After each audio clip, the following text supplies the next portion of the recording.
Good afternoon. The webinar will begin shortly. Just give us a minute or two and we'll get started. Thank you for your patience.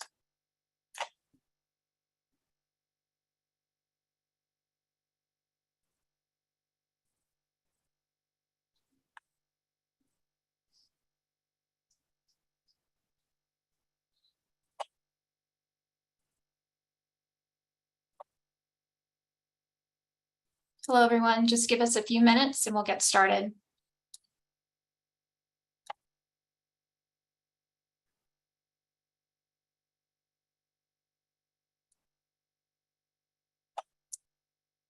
Okay. Good afternoon. My name is Jamie Moore. I'm a practice management advisor for the Florida Bar's Practice Resource Center. I welcome you to today's webinar on cybersecurity for smaller law firms, practical advice for protecting your firm and your own finances from online threats. During the webinar, if you have a question for the presenter, please post it in the question and answer section on the bottom of the screen. We also have the chat at the bottom as well. Some of the questions will be answered by the presenter at the end of the presentation. Due to time constraints, there may not be time to answer all of the questions. At the end of the webinar, I will also provide everyone with the course number, which you will use to self-report your credits in the member portal. At this time, it is my honor to introduce Daniel Cohn, a solutions architect with Dynamic Quest. As a previous owner of a managed IT services company, Daniel combines his technical skills, business expertise, industry knowledge, and vast customer experience to craft tailored solutions for Dynamic Quest clients. Daniel acts as the universal translator between the client and the different teams within Dynamic Quest, speaking the appropriate language of each group and ensuring the Dynamic Quest solutions meet all of the client's needs and deliver the best possible IT experience. Daniel attended Rensselaer Polytechnic Institute and upon graduating in 1984, took a job with IBM in Atlanta, where he became recognized as an expert in PC and local area network systems. In 1993, Daniel left IBM and founded Cohn Consulting Corporation, providing Fortune 100 class IT consulting and managed services to the small and medium business marketplace. Daniel and his team joined Dynamic Quest in 2020. Thank you, Daniel, for presenting today, and I'd like to turn it over to you. Thank you so much, Jamie. Very much appreciated, and it is an honor to be able to present to your membership, and we look forward to a continuing relationship with the Florida Bar. We are going to be talking today, obviously, cybersecurity for smaller law firms. And this is really geared towards the practical side of things, as well as protecting yourself and your staff. Now, I realize on small, that can mean almost anything. All right, this is kind of geared for essentially solo practitioners, a couple lawyers, a small staff, even a firm that might have 2 or 3 locations with 5 or 6 people at each one. Usually there's not a full IT staff present there, but someone who kind of just wears that hat. I'm going to keep things at a very high level. This is not a tech talk, and I'm not going to try to glaze you over with this. However, if you do have technical questions, please put them in the chat and we'll attempt to answer them at the end. What we'll cover just very quickly is the relationship from a cybersecurity perspective between the partners, the IT department, and you. And I realize that for a solo practitioner, that might be all 3 are the same person. Why law firms obviously are targets. The concept of defense in depth and the different layers of protection that you should be considering. A brief overview of technologies and what IT is doing behind the scenes, and what you should expect and practical advice on what you can do. Now, this was adapted for the line staff of credit unions and larger businesses and legal firms. So when I use the word you, I'm usually talking about the average person as opposed to the owner or the IT department. But again, for a smaller firm, that might be you personally as an owner, as the manager of the firm, as the person responsible for the IT, or someone who works within it. All right, so you kind of spans the gamut. There's a lot going to be happening in current events and why those matter and some key things to remember. So we'll jump right in. Now, the first aspect of this, when it comes to cybersecurity, if you're not in the biz, cybersecurity seems like a really big deal, but the vast majority of people tend to overhype it, as in they're convinced that the sky is falling and that around every keystroke is a threat, or they minimize it. It doesn't matter, I'm not a target. Why should it matter? There's nothing worth stealing, etc. And beyond that, there's usually very unrealistic expectations of what's possible. You see these great commercials on TV with a huge room with large screens everywhere and red lights flashing, and quickly it's all extinguished and it all just works. That's not the way IT and cybersecurity really works. It's really just basic stuff that everyone can implement on their own. Also, for those people not in the biz or outside of the department, most IT is a black box. They don't know what's in it. They don't know how it works. It's kind of a pain. They're drained. They're afraid of it. Or worse, they wanted to get rid of some of the things that are getting in their way. And they assume that all of this IT stuff is kind of like magic. All right. And as one of my favorite quotes is, if any sufficiently advanced technology is indistinguishable from magic, preventing this stuff, recovering from it, can seem like magic for a lot of people if you're not in it. But there's a healthier way to deal with cybersecurity, and it's more cultural than anything else. It starts at the top. The partners, the owners, they set the culture. You have to view IT, first of all, as foundational for your success. It allows you to do the job very efficiently. It's important that it works right, and that security isn't something to be avoided or something that's a pain. You want to foster a culture of security for everyone in your firm, that security should be taken seriously. And you do that by serving as an example, learning about it on your own to whatever level you're comfortable with, learning about some of the technologies behind it, and showing people that you are invested in keeping things secure. When it comes from the top, everyone flows. If the top tries to avoid it, it never works. So if there is an IT department or someone who's responsible for IT within your firm, that's the person who's going to be carrying out the mission. They have to figure out how to balance the needs of the firm, keeping people productive and secure, figuring out what technologies are needed and not, how to best to implement them, and then security is something that requires constant monitoring and reacting and reporting to see how effective it is, keeping up with things. So that person has a fair amount of work to do. And in a lot of small firms, that's one of the partners. It might be the manager, essentially used to call it the practice director, but someone who's tasked with that, or it might just be the most techno-savvy person in the staff. And then again, here, when I say you, this is really the staff, but in a small firm, especially a solo practitioner, you are the staff as well. But it's being part of that culture of security, understanding your role, staying up to date, understanding how important you are to the entire security process.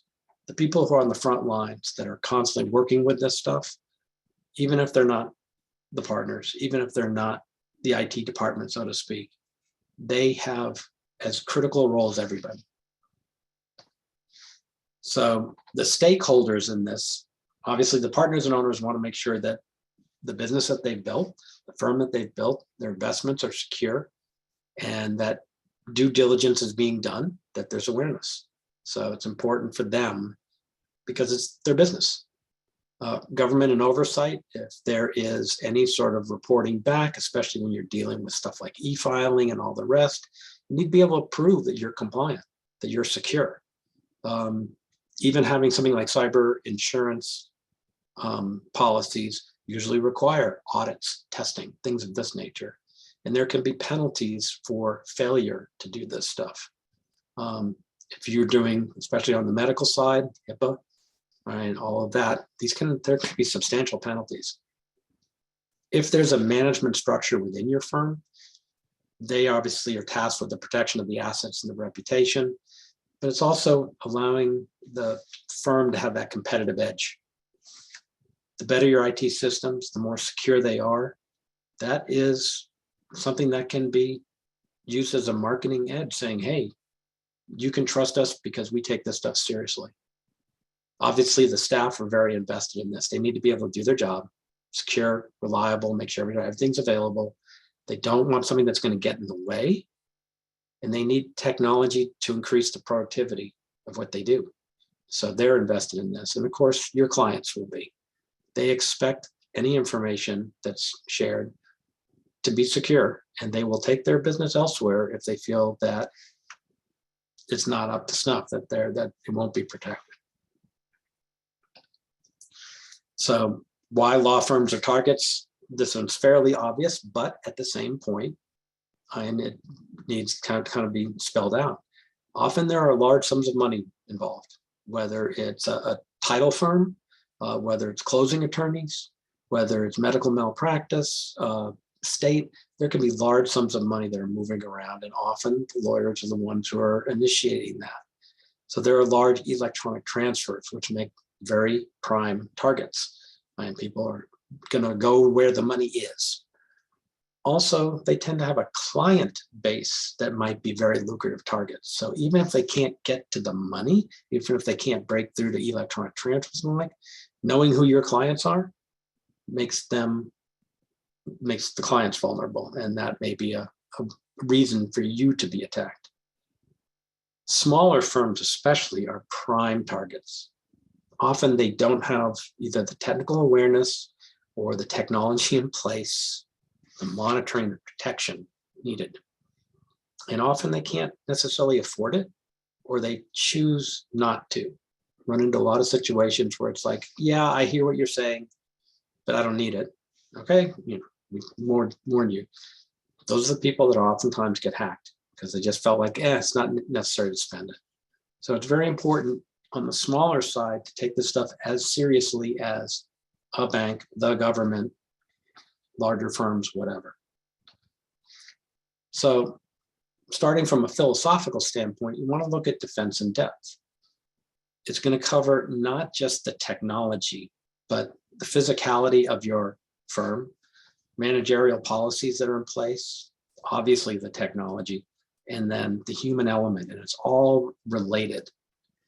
So on the physical side, standard physical security in your office, right? You want to make sure that it's hard for someone to come into your office and steal something that allows them to breach your security, whether that's picking up a computer and walking off with it, picking up USB drives that might have data on them, whether it's someone who can simply see what people are working on when they walk into your practice.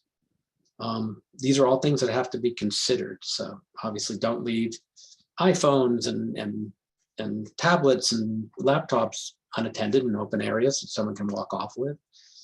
If it is a high traffic sort of area, cable locks might be a worthwhile investment.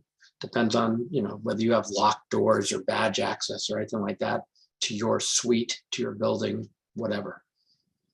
Obviously, most people do have alarm systems and cameras. And if someone knows that they're being filmed, they're less likely to try to do something. But it's also something as obvious as a clean desk policy. You go off to lunch, don't leave the stuff sitting out. Lock up the computer.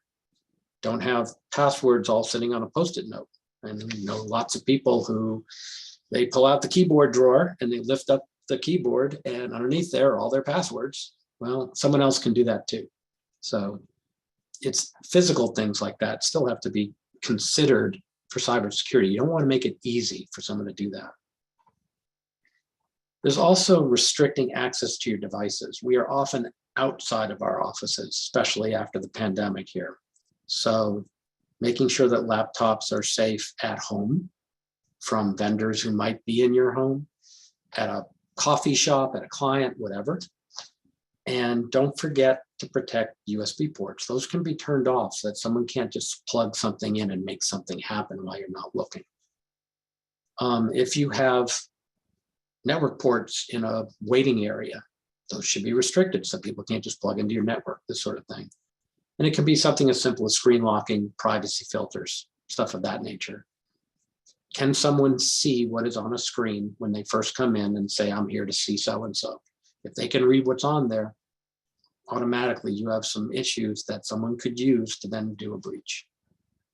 For locking things up, especially phones and tablets, biometrics and pins. Excuse me one moment. There are legal ramifications here. Anyone who's involved in criminal law, whatever, or many of you I'm sure are aware, you can be compelled to give up things that you have, like your fingerprints, but you don't have to give up something that you know. With biometrics, if you unlock with your face, if you unlock with your fingerprint, that can be forced to unlock your equipment, where with a PIN, you do not have to tell a PIN if you are searched or whatever. So there's legal ramifications of how you secure your devices, and it's important for you to understand that and weigh that against the convenience of it. So something just to consider in there. I am not a lawyer. I don't give legal advice. And then there will obviously be related management policies and technology standards about the physicality of your offices. On a managerial side, whenever you're doing some sort of effort about how you're going to do something in your office, whether it's a new initiative, a new bringing somebody on, hiring folks, moving offices, whatever, take security into account. As part of the commitment to the culture of security, cybersecurity should be an agenda item on any project. And anything related to security should be documented. And this is especially important for employee agreements, appropriate technology usage agreements. People need to understand if they're using your computers, what you can and cannot do for them. Now, most lawyers understand that stuff, but some forget about it for their own stuff. Kind of the shoemaker's children don't have shoes. And then there's the business of IT. You got to budget for it. You got to monitor it. There's business of taking care of seeing what you have. These are things just to be considered from a management perspective, especially if you're the one who has to do it or you have someone tasked with it.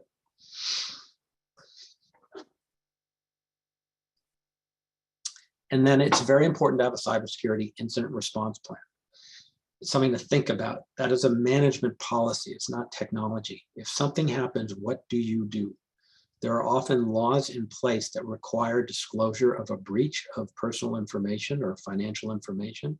You need to know what the laws are in your state.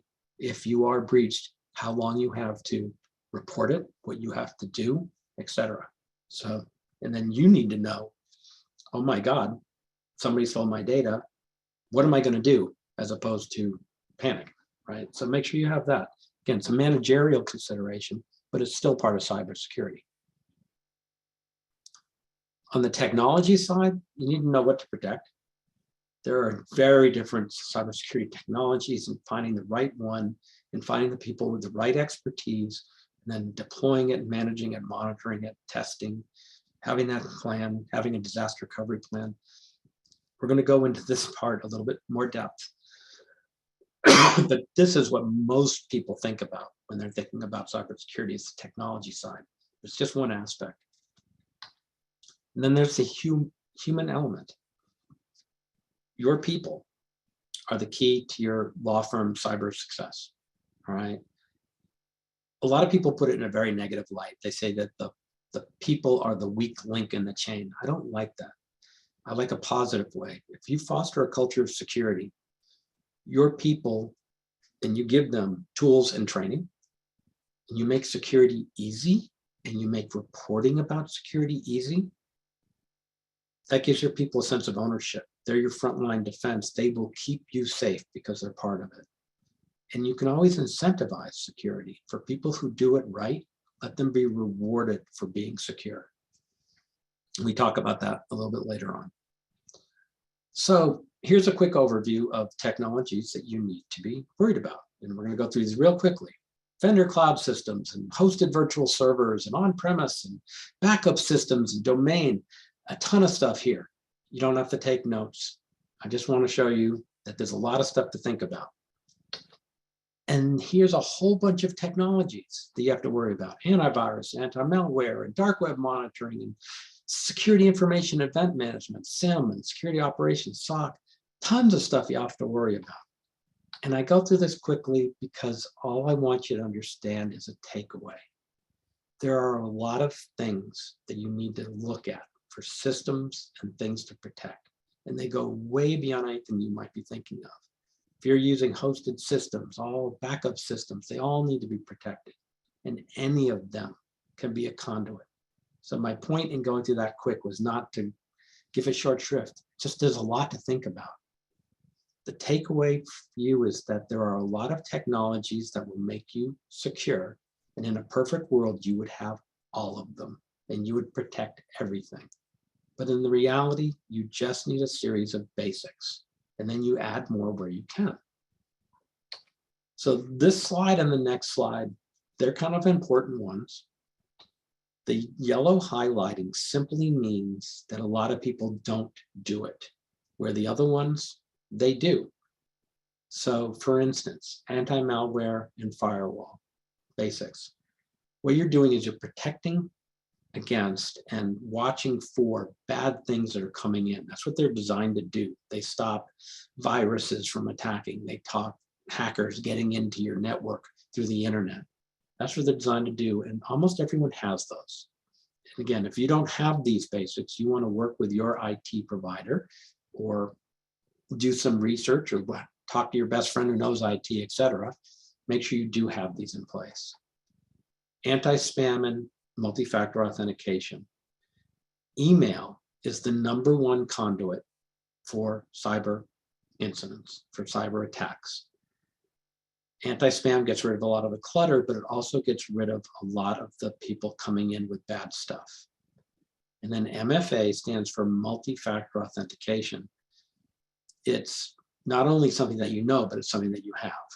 So everyone's familiar with banking, where they go into their bank and they try to log on and they get a 6-digit code that they have to type in that came off their phone. That's multi-factor authentication. It might be a secure device on their keychain. Lots of different ways to do it. It might be a yes, no prompt on their phone, but it's usually some way of ensuring that it's really you. A lot of people don't have that, and they need to. It is the #1 protection you can do. DNS filtering is another major one. DNS filtering is a fancy word for saying, do you know where you're really going when you're going out there in the internet? You want to make sure you're only going to safe places. So when you click on a link, or if some bad piece of software does manage to get in, tries to send you to some server in Romania, it'll stop it. The way ransomware typically works is when it gets in, it runs a little program on your PC that goes and asks the server somewhere out there in the internet for a pair of keys. And then it encrypts the data with one of the keys, and it demands a ransom to get the other key to decrypt it. Well, if you are prevented from going to the server to generate the keys, they can't encrypt it. So it never deploys its payload, so to speak. It's a simple technology, but a lot of people don't have it. It's one of what I consider to be the basics. Let's keep you away from known bad sites. Dark web monitoring, all this is usually is a service that goes through the dark web so that you don't have to, because the dark web is a scary, dangerous place, and most people don't even know how to get into it. But it goes looking to see if any of your credentials are stored out there and being sold on the dark web. And if they're found, that's your canary in the coal mine. That's someone saying, hey, you might be exposed. You might be doing some bad practices here. Here's your warning so that you can change passwords. You can implement better policies. It's a very low-cost way of keeping yourself safe, because you find out, oh, my email credentials are out there. That's not good. I better change my passwords before someone actually tries to use them. Now, what most people normally have is they do have continuous maintenance and patching. You want to keep all your technology up to date. Always run the latest stuff, not bleeding edge. You don't want to be the person who discovers the problems in it, but within reason, within that 2 weeks, 3 weeks, 4 weeks of when patches are released, you want to make sure your stuff is kept up to date. Most people do this. It's automatic in Windows. If you have a managed services company, they're doing it on your behalf. You just want to make sure you're fixing things in the systems that everyone else has already discovered and that someone can't use it to exploit and get into your system. If you keep it patched, even if they manage to somehow get to your network, your systems are patched. They can't take advantage of that hole to get through. And of course, you want someone monitoring and alerting. Is there something weird going on? Anyone who has an IT company that are helping them, that's usually happening. But a lot of times, even if you are just subscribing to, some antivirus program or whatever, it'll pop up and say, hey, I see something bad here. What do you want to do about it? So those things most people do have. The other part of the basics, make sure you have backup. You want secure local backup, and you need cloud backup just in case something happens to your office or someone literally picks up your box and walks away with it. It is the ultimate defense if something goes wrong. If someone gets in and scrambles your data, you want to be able to get it back. And with apologies to ServPro, you want to make it like it never even happened. Backup is the way you do that. So don't skimp on backup systems. And then security awareness training is something that not a lot of people do, but they should. It's not something that you do once a year. It's something you do continuously. So you give the right tools and training and knowledge to make everyone in your practice a security defender. That might be monthly trainings, watching videos, newsletters, quizzes, as well as simulated attacks to see how people respond, and then giving them the tools to handle that. So again, these 2 slides, important stuff. These are the basics everyone should have. If you have all of these, you're going to be very, very safe.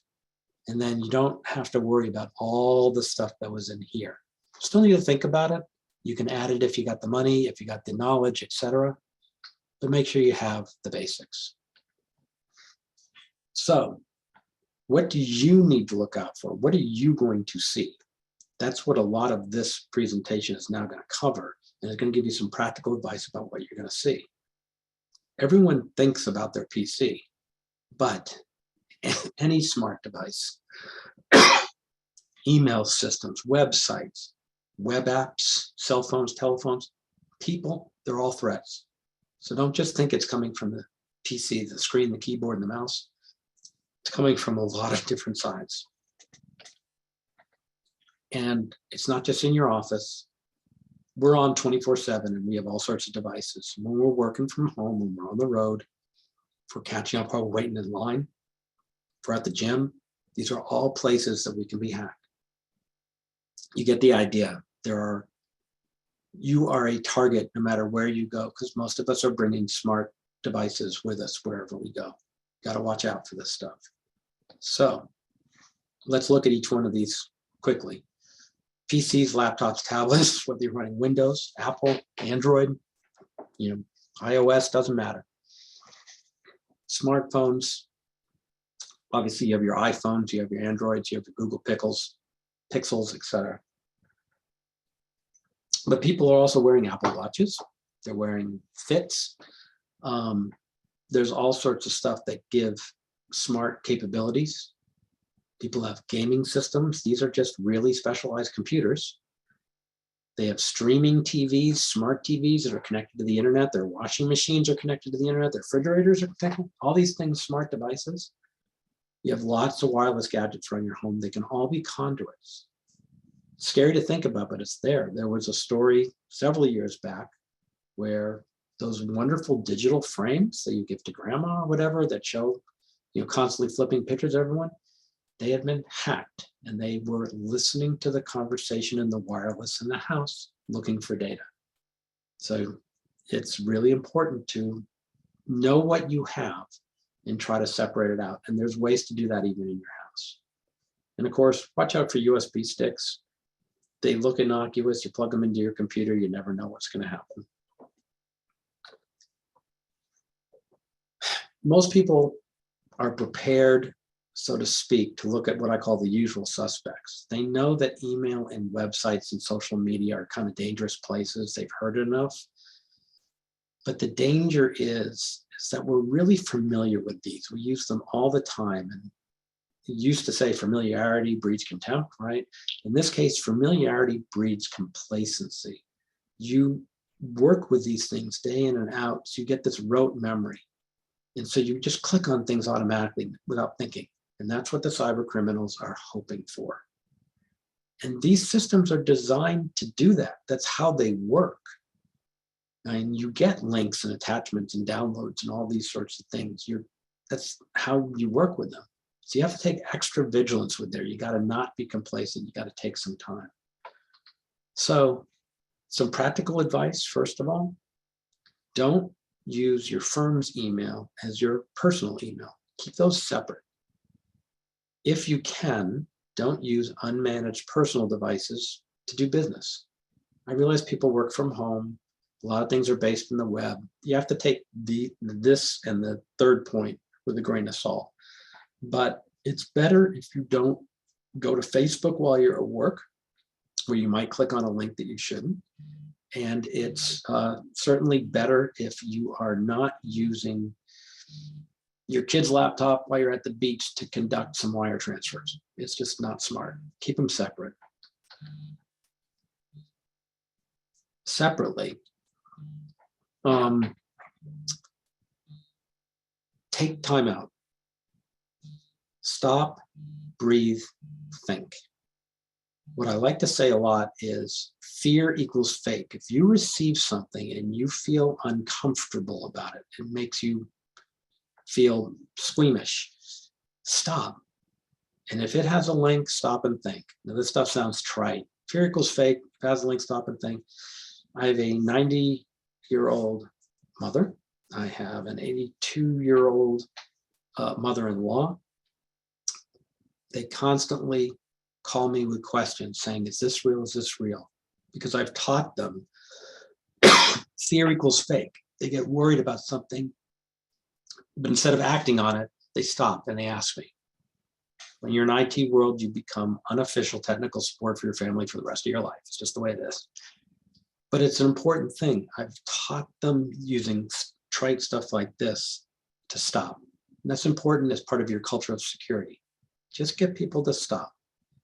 And it doesn't matter who it's from. If it involves money, if it involves passwords, if it involves identity, verify it without using the reply. If you reply, you're just replying to whoever might have sent you something. It might be a hacker. So if you get an email that says, hey, wire that money over here, call that person and say, did you really send that? If they say, what are you talking about? You know you're being hacked. So just stop. So some practical advice again, SLAM. A lot of people, if they do technical or cybersecurity training, they hear this term, SLAM the scam. Examine your sender, examine the links, examine any attachments, examine the content of the message.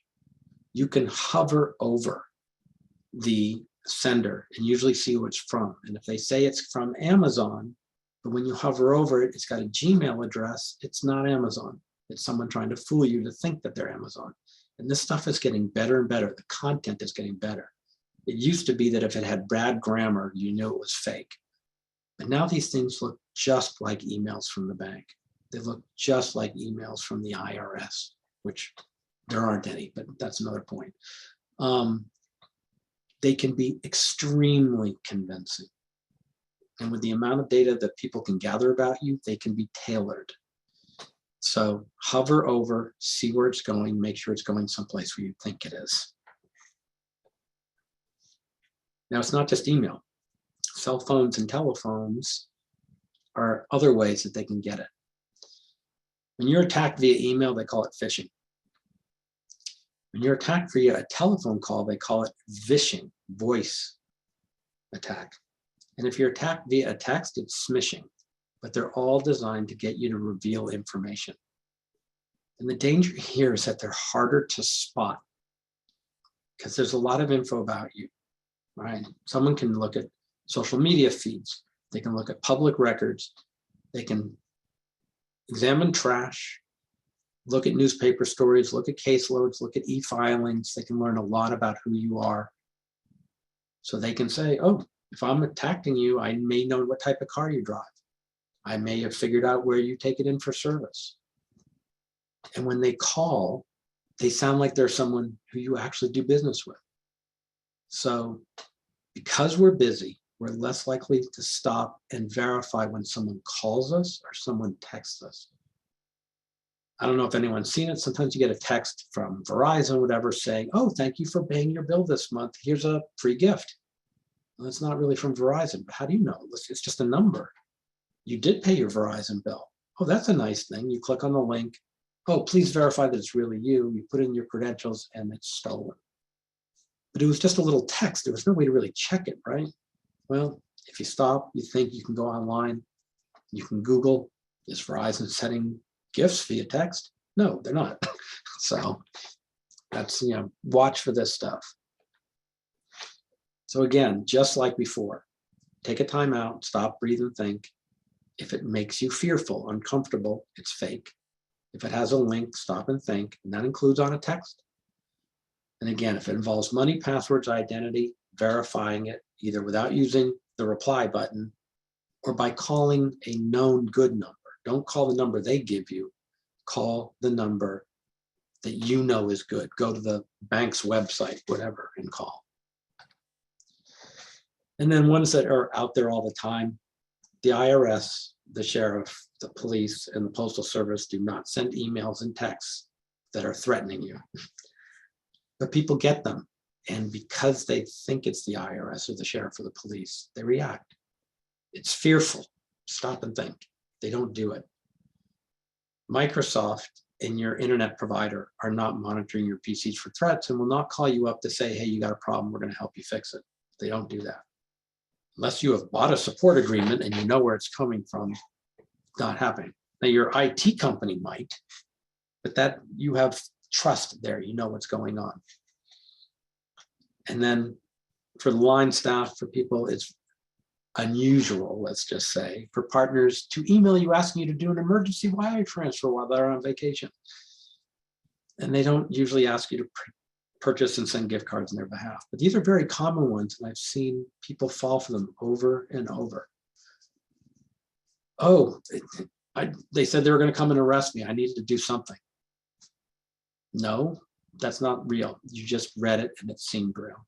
So, but even if you are savvy enough to know this, sometimes your staff might not. It's important as part of the training just to let them know this stuff.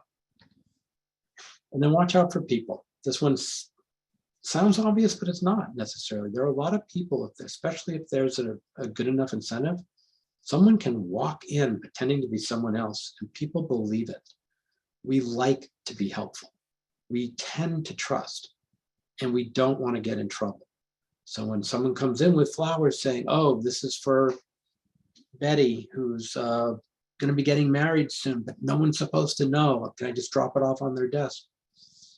They're very good at tugging at our heartstrings, giving us plausible scenarios, but that's not who they really are. They've just read the announcement about Betty's upcoming wedding, and they're using it to get in to try to get onto a computer. So verify, escort people, check them in, check them out, check IDs. If someone says they're there to do emergency maintenance on the HVAC systems, double check with the building management. Escort anyone who's untrusted. Just walk with them, make sure they're not doing anything. Always double check with the supervisor if you're not the owner, etc. Don't make it easy. Don't have things that are pinned on a bulletin board that have passwords and people's cell phone numbers, right? That's just more information for them to grab. And watch out if they're using their cell phone. If they're going around with their cell phone, they're filming. Maybe they're trying to catch credit card numbers, or they're looking for something that's actually pinned to someone's wall, or they're looking for a screen grab. So watch out for the phones. Now, there's a lot of stuff coming up that are driving people to be, essentially, the scammers are going to go nuts with these things because they're hot button issues. So I put in a disclaimer that I'm providing this to keep you informed, to make you extra vigilant.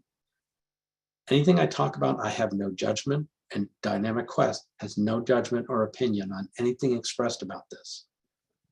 If for any reason we say something that you find offensive, it is not meant to be. We do not intend to be offensive or insensitive by any viewers of this webinar. Obviously, with the invasion of Ukraine by Russia, extra vigilance is needed. Russia responds to these attacks through several different ways, but in general, there are a lot of cyber attacks that emanate from Russia, either through their cyber military or their intelligence services, or through cyber criminal collectives that operate with impunity in Russia. So because Russia is under pressure with all the sanctions, they're looking for revenge, and they are trying to disrupt commerce, energy, politics, etc. So there are attacks going out in larger numbers. And then there are other enemies, North Korea, Iran, ISIS, Taliban, etc. There are domestic extremists within our own country. And there are hacker collectives like Anonymous or DarkSide or Revil that are piling on. They're taking advantage of this. So because of this, there's high stress about the whole situation. There's a lot of fast breaking news, and people feel very passionate about it. Those who pay attention, let's say.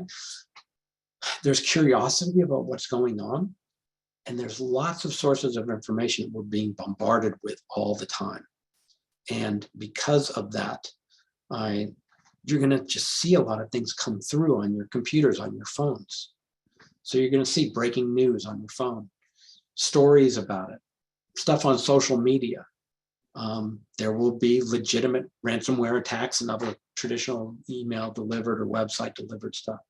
But you may also see something that appears to be from the government or from your own internal IT department or for someone who handles the IT in your firm. You still have to verify it. You have to be even more vigilant. Watch out for anything with a link. Make sure that if it says it's from the federal government, from CISA, verify it. Just check it. Don't just click on the link. Go to the CISA site and see if it's there, because we've seen a ton of this stuff that purports to be from the government and isn't. And watch out for those urgent charitable appeals. Oh, it's so sad. Please donate here. There's better ways to do it. It's hard to balance it, but you need to be vigilant, but not paranoid. And trust and verify. Go to official sites. Verify charities online. I encourage people to do it. But verify charities online and make sure you're staying with known entities. Don't do it out of some email. Again, it involves money, could be fake. Check with, if you have an IT department or someone responsible, check with them. Double check on what's going on. Same thing with the midterm elections. This one's even more because it's literally right around the corner. And there's a lot of questions and misinformation about election security, which is cyber in nature. And there are a lot of our enemies that are piling on this. So Russia, North Korea, they have massive operations trying to divide people in the US by fanning with natural flames of division that are part of any healthy democracy. So again, fast breaking news, a lot of hot button issues for people, very passionate opinions in lots of sources. Again, the only difference here might be campaign feeds, might be political organizations. So again, watch for this stuff. Excuse me. It's got a link, stop and think. Make political donations if you're so inclined. Make sure it's going to a real place. Do it by going to a known website, not in response to an email or a text. If there you see warnings from government agencies, verify them. Go to the agency's website yourself. If something comes from your IT department saying, hey, we just found out about this, do this right now, that sense of urgency, no, verify it. Again, be vigilant, not paranoid. We have work to do, we have cases to do, e-filings to handle. Don't let these sorts of things get in the way, but don't just react to them either. You got to be extra vigilant. This is what they're counting on. For those who might have the musical stuff, a little musical humor there, but obviously potential economic recession, the recent Supreme Court decisions, COVID-19 and its variants, climate change, especially in Florida, recent natural disasters. These are all things that people are jumping on to launch scams. They may be collections of money for the people who were displaced down in South Florida during Ian. All right. They might be an important political donation as we come into the final weeks. People are using all this stuff. Now is the time to not let your guard down. So I updated the timeout. Remember that outrage might be fake. If something comes across, especially in the political realm or in current events that are going on that make you mad, there's a chance that that's fake. They're trying to get in a response to keep you from thinking and clicking on a link. Again, if it involves money, passwords, or your identity, stop and think. Some very small practical advice as I wrap this thing up.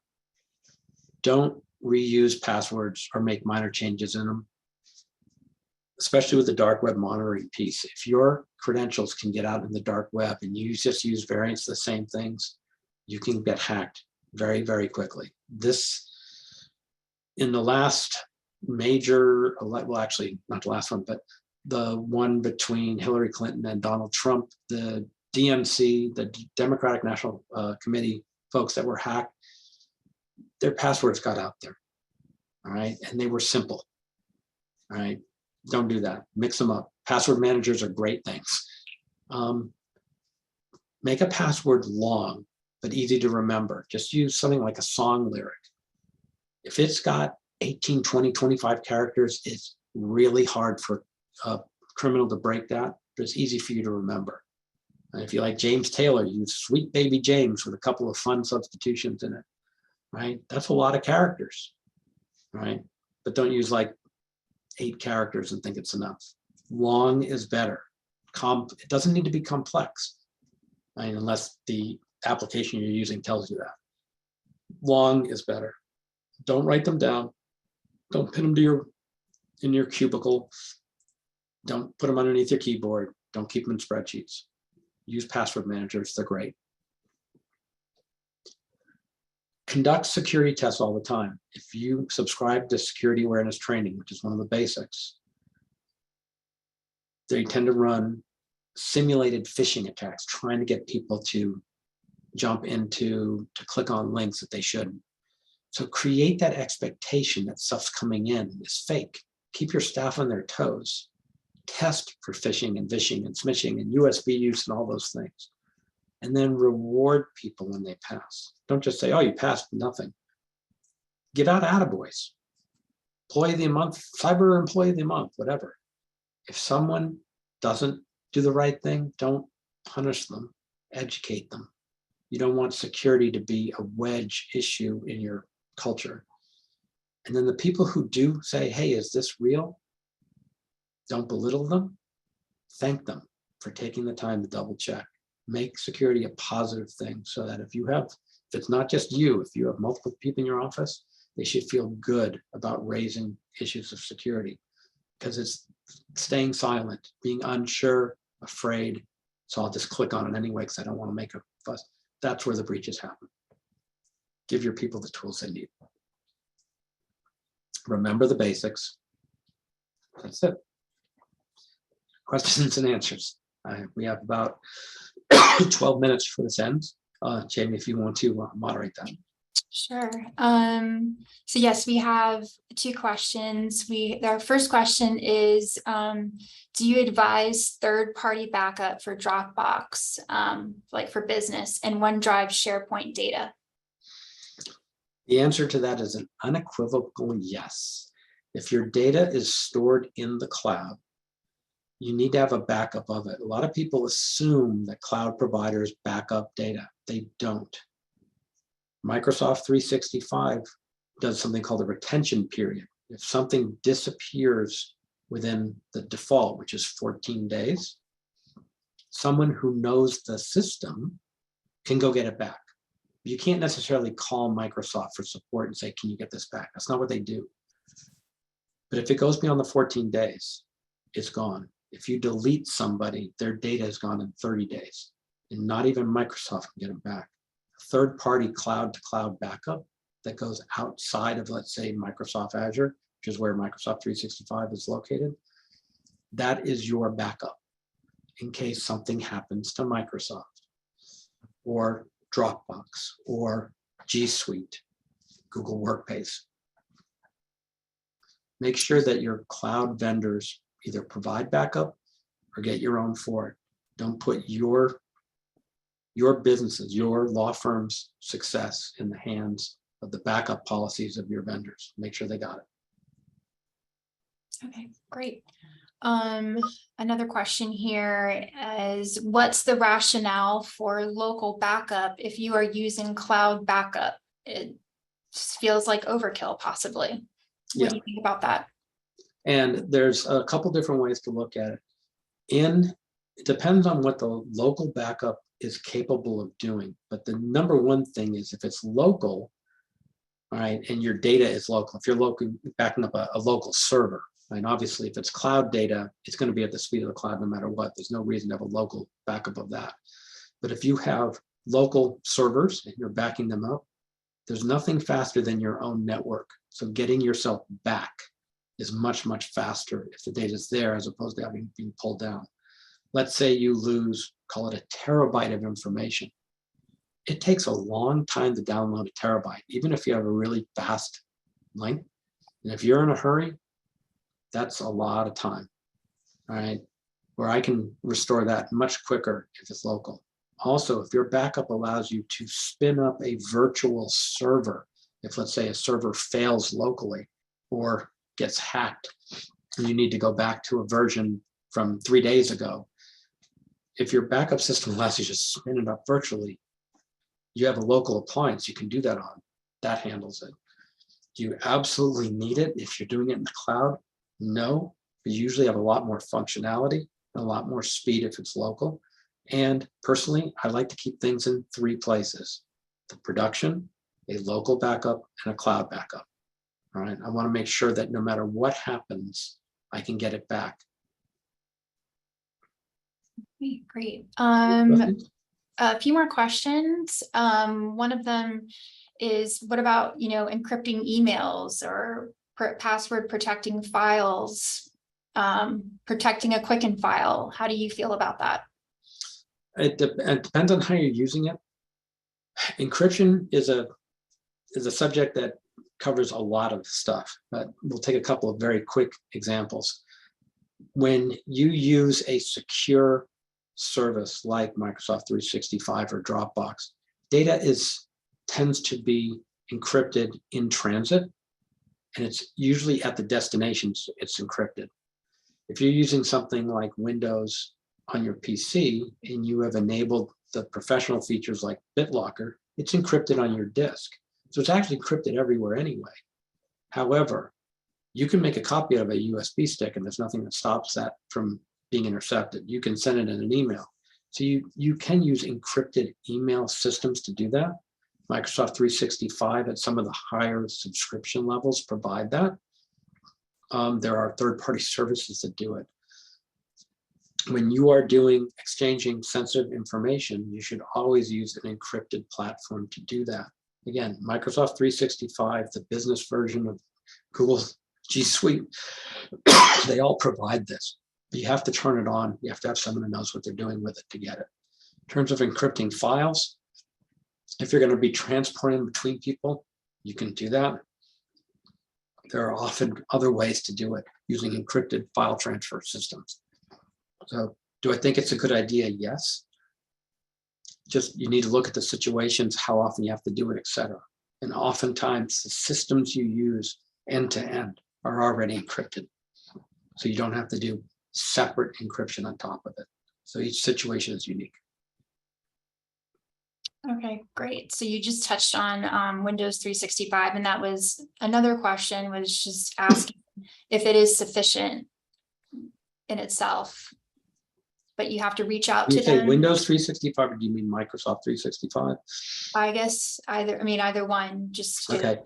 Microsoft 365, there's several different subscription levels.